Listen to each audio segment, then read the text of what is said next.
Well, I remember very vividly. I don't know whether Don Obaseki will remember what I'm going to recap now. Okay. But I was at the Berlinale, the Berlin Film Festival some years back, and Don Obaseki was on one of the panels in Germany then. Okay. And he was talking about the Nollywood industry in Nigeria is a numbers game.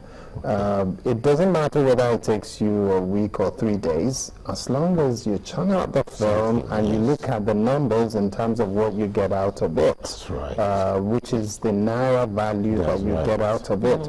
And I'm thinking, is that a good thing or a bad thing to think more about the money rather than the creative arts? I think it's two ways. For practitioners who they pride themselves in the trade, they think it's a bad thing because they want this profession that is sacred to them practiced in the proper way. But for the businessmen who really don't have any, love relationship with the profession, they really don't care if the profession has dignity or not. They want to put 5 naira down and get 20 naira back. It's a good thing because we had a dinner with the president about a week ago, and the topic was Nollywood has gotten so big that the the average income of Nollywood today is even bigger than the oil industry, and this has caught the attention of the government, and they want to be part of Nollywood. So to them, that's a good thing in terms of GDP.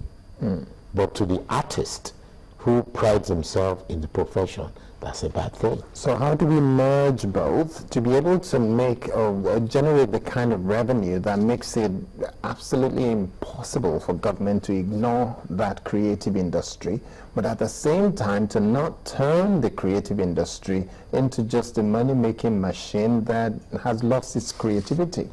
So at least it can have some dignity to it.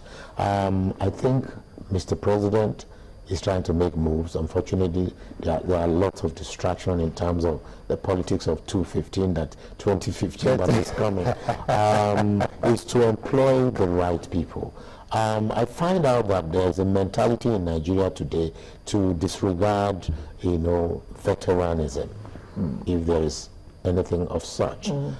People who are supposed to be entrenched in the knowledge of building the industry are neglected.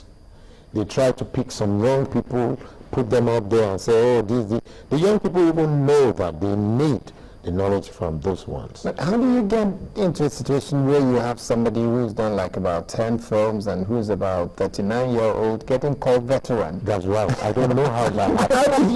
No, they don't even call them veteran. They call them icons. Icons? Yes. Okay. So, sometimes you look at the word, we use a lot of words carelessly in this country. They say, oh, legend, actor, this, and